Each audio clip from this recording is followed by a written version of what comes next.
an abridged timeline of the Melanie Martinez allegations and my involvement in them from the beginning. The allegations first came out when I was studying psychology and literature at Marshall University. I heard about the allegations on Tumblr.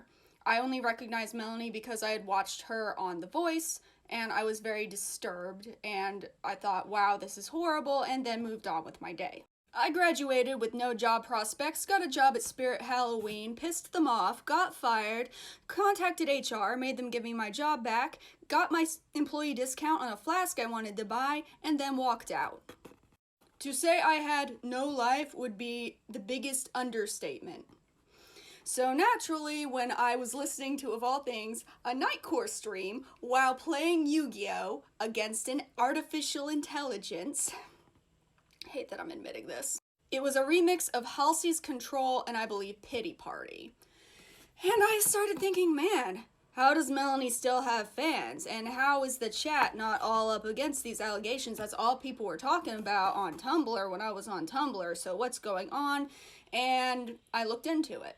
Since during my college career I was essayed, I have a morbid curiosity about the subject. When I read Timothy's initial statement on Twitter, I found it very odd. And I started to look up more evidence, and I fell down a very enormous rabbit hole. I did occasionally post speed paints on my gaming channel, and I had an idea for a Melanie Martinez one. But I did not want my, I believe 69 exactly followers, or was it 73 at that point? I think it was 73 followers. I didn't want them thinking that I was okay with a certain thing. So I made a video explaining why I personally do not believe certain things. This video is titled, Why I No Longer Believe Timothy Heller. And I didn't have a pop filter, so don't watch it. It will kill your ears. I thought this video would get 5 views. That's about what I got on my channel at the time. Like maybe 5 views a video, 0 views a video. It got 180 after the first day, and I was like, okay. Then, next day, I got like 300 followers. I was like, okay, thank you for 300 followers. And the next day, I had 10,000 followers. And before you know it, this video has like 10,000 views. It's not even a good video. It's just my opinion. My channel started to grow, and I continued to post Melanie Martinez content, as by this point I had fallen in the fandom. Whereas before, I started out not even liking Melanie Martinez, perhaps even hating her, because, I thought, Fast forward to 2019, where the release of K-12 was being hyped. Timothy Heller partnered with Edwin Costa, to take down me and a couple of other YouTubers who had gotten really high views on videos disagreeing. I already disliked Edwin Costa because I knew he spread a lot of misinformation about the Mars Argo and Poppy case and Titanic Sinclair, all that stuff. Anyway, rather than debunking me in an honest way, he actually clipped my arguments to make me sound bad, stuff like that, and I tore him a new butthole. I did this by creating a 2-hour-long deep dive video where I started out by proving that Timothy Heller and Edwin Costa were actually closer than they wanted you to believe. They were friends. And then I had several sections where I showed evidence. Now at the time, all of this evidence was public, and I have URLs at the bottom. If you watch the video, you can see the URLs there. However, unfortunately for me, those URLs do not go anywhere anymore. A lot of this stuff has been deleted. I do, however, post pictures, screenshots, and screen recordings where applicable.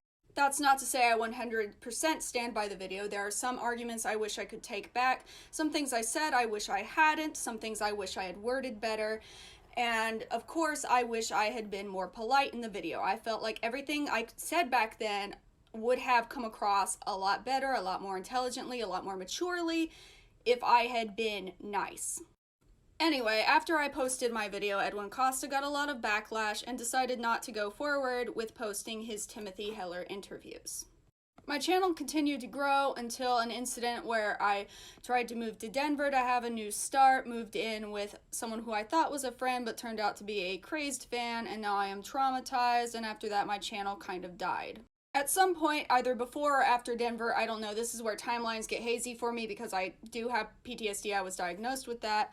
You know that image that's going around, Melanie Martinez, Timothy Heller, and there's a little confession over it where Timothy Heller lied?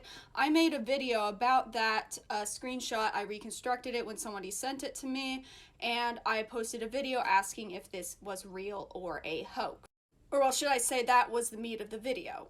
I never gave an answer, but unfortunately another YouTuber, Mel's Corner, took that screenshot off my page, reported it as real, and then deleted the video before I could say anything. So before you blame me for that, because everyone's blaming me for that, and it makes me want to...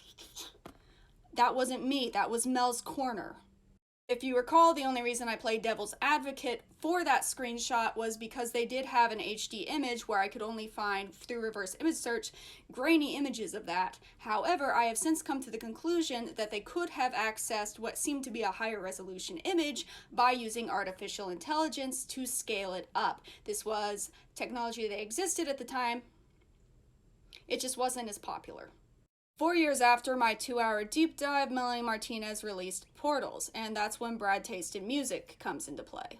Rather than make his own argument or target a YouTuber who was actively talking about this at the time, or a YouTuber who was even popular at the time, he decided to choose me. Brad made a bunch of inflammatory arguments. I talk about this at length, I believe a 40-minute long video where I respond to Brad, but the gist of it is he made me out to be bad. Definitely, it was a bad faith video, and his fans started harassing me. They started... God, give me a second. Okay, you know what? I'll just say, like, they started making fun of me for being essayed. They start... stuff like that, and give me a sec.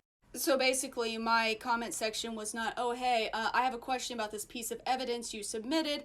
I do not agree with your position. Here is my position. No, it wasn't like that. It was like, how do you feel about the taste of mint when you brush your teeth? As a reference to the man who did that to me. He had very minty breath, you know, that. And before you say, oh, that's just French people, that comment had like 3,000 likes on it. I was freshly traumatized from my trip to Denver and all that other stuff that had happened. I'd also been recently essayed again by my ex-boyfriend.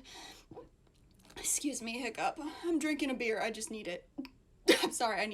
And to use language where the TikTok gods may not suppress me, how do I put this? I no longer wanted to live. I had a very sharp knife, and I ended up in the cuckoo bin.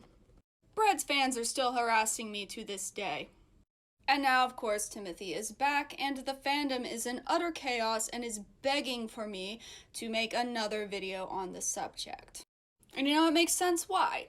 Because, you know, like I said, a lot of the evidence that I initially reported has been deleted, so new followers of Melanie can't come in and research it in the same way I did, with the same familiarity as I did, because I had first-on experience. I saw it all firsthand. I got my psychology degree, my literature degree, I'm an analyst. You know, that's why I was able to get so far with this. It was all public on social media at the time. But unfortunately, Melanie Martinez has fucking idiots for social media managers, and they deleted half of it, and I'm sure Timothy deleted a lot of the evidence that I supplied. So now people are just accusing me of lying. They're just looking at my 2-hour deep dive and they can't find the evidence when they click the URL, and they're like, well, it's not real, you're lying. As if as I assured you, I was biased against Melanie from the beginning. I didn't want to believe her, but I did because of the mountain of evidence that there was. Now, I'm not saying you have to believe Melanie Martinez or that you have to take my word for it. I mean, hell, I was essayed twice by people I trusted. Do you think I advocate trust? No, I don't. Oh yeah, now all my old fans that weren't there for me when Brad Tasted Music was attacking me, they want me to come back on the scene and make another Melanie Martinez video. I don't even listen to Melanie Martinez anymore because I can't do that without thinking about all this stuff now. It's traumatizing for me, but I will come back and make a video on the subject in the most unbiased way I am possible of making it, in the most non-inflammatory way I can make it. Judging the evidence, you know, in the most autistic way I can do it. Autistic here used as a compliment. I am autistic. But I need you to hear me out. I fell asleep, but yeah, given the nature of the subject matter, I literally want no part of this anymore. It's just really hard for me, but I will do it for the right dollar amount. I just need to figure out what that is. The last video took me 2 months. This one will take me a while too. Sorry about that, but I'll need to crowdfund. Love you guys. Even those of you who only care about me when something bad happens.